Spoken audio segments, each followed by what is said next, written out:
but they didn't read the technical data in their own journals showing that that particular organism that runs like a ratchet hammer, that injects toxins, is actually a degenerated, leftover, biodegraded form of the bacterial flagellum. It's not the originator.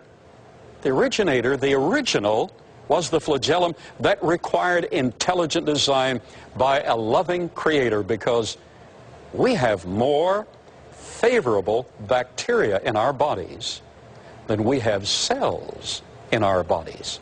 We have over 100 trillion cells and more than 100 trillion bacteria favorable to make life function. It's all a part of the design of the Creator. But what's the legacy of Charles Darwin, affecting even the children? Earth's crust forms, bacteria and algae form, marine invertebrates appear, air-breathing animals appear, but they don't mention that all of these are interrelated and necessary for each other. Volcanic activity, the dinosaurs disappear after reptiles develop. Dinosaurs, giant reptiles, birds appear, modern mammals, mountains form, climates cool. Modern humans evolved, so we trace our history back through the banana and the bacteria according to the legacy of Charles Darwin. Does it make any difference what you really believe? Does it affect your life? Watch closely. In one of the journals propagating the year of Charles Darwin, and I knew we needed more in the year of Charles Darwin, we have a special issue on the most powerful idea in science. And science has been redefined as naturalism. Therefore, it cannot permit God to get a foot in the door, according to Lowenstein, a leading Harvard geneticist. So you redefine science, and it becomes science falsely so-called. In this special issue, we have how Darwin's theory survives, thrives, and reshapes the world. And I must admit, Darwinian naturalism has done a lot of reshaping. Recently, we had a meltdown on Wall Street. This meltdown was so profound that it affected the entire globe. I have personal friends that I didn't know were millionaires on paper, and yet they had to go back to work with a day job, taking wages at minimum rates and scale.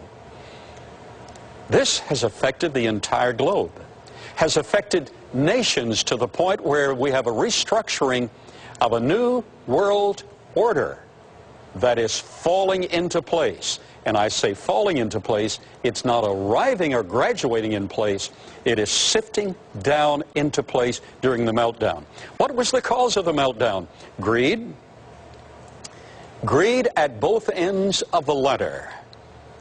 Greed on Wall Street by those who skimmed the millions, hundreds of millions, and billions of dollars that investors had left to their trust.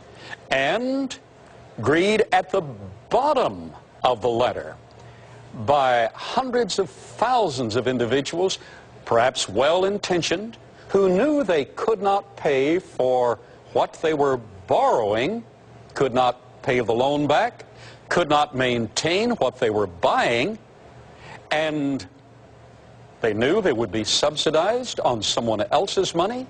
So here we have a Darwinian mindset of chaos, that is, that life doesn't really matter in absolutes, but instead you take everything that's available, even to the detriment of other individuals. Now, that may seem to be a harsh statement, but it isn't. That's the reality of our generation. Many people claim to hold on to a religious preoccupation, but at the same time would gladly take advantage of the bank, as the bank in the upper echelon, quite often, particularly on Wall Street, the large institutions were taking advantage of the little man. This is the legacy of Charles Darwin. Someone may think that I'm being a bit harsh on an old man. Well, some people even suggest that Charles Darwin recanted his theory in the last days of his life. But the facts indicate just the opposite.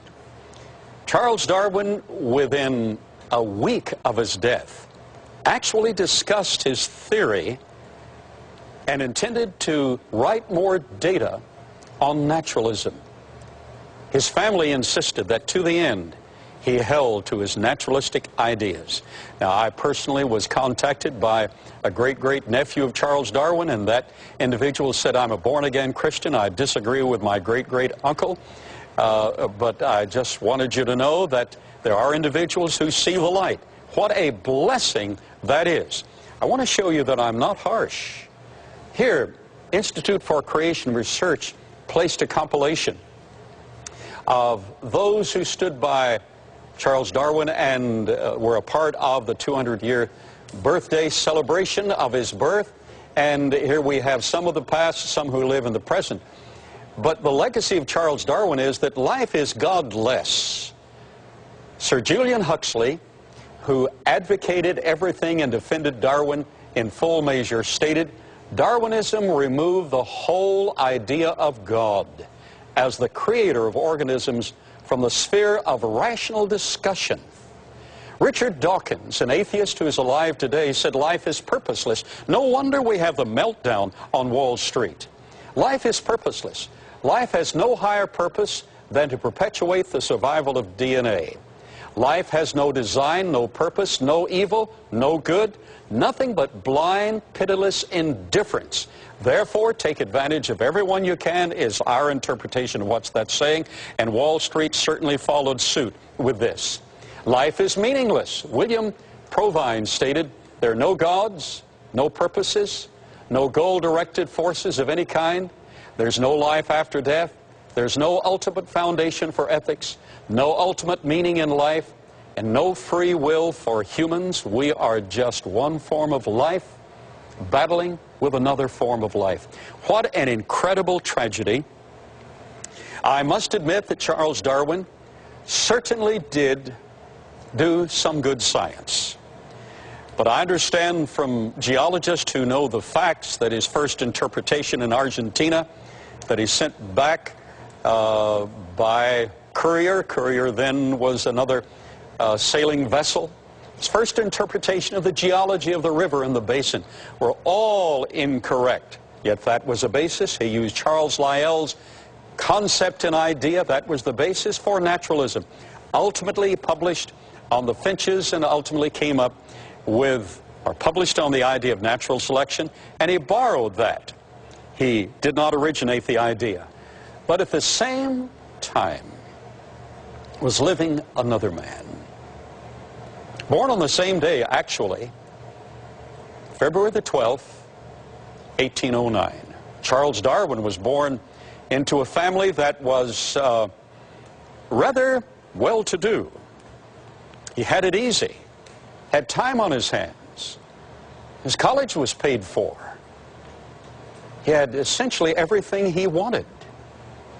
And I am not for a moment denying that individuals should honestly and honorably take advantage of every good thing that comes their way.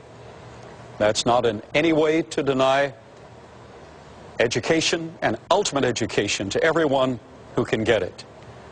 But that privilege of ultimate education did not arrive by Charles Darwin. In fact, the meltdown, the crash on Wall Street, the global chaos is not the result of ordered structure, but the result of greed at both ends of the ladder. And that is not a concept of Christianity. It is a concept of Darwinian evolution, that life is purposeless. You take what you can get. But there was another man born that same day as Charles Darwin was born. This man was not born into luxury in the countryside of England. He was born in a log cabin that was built by hand by his father.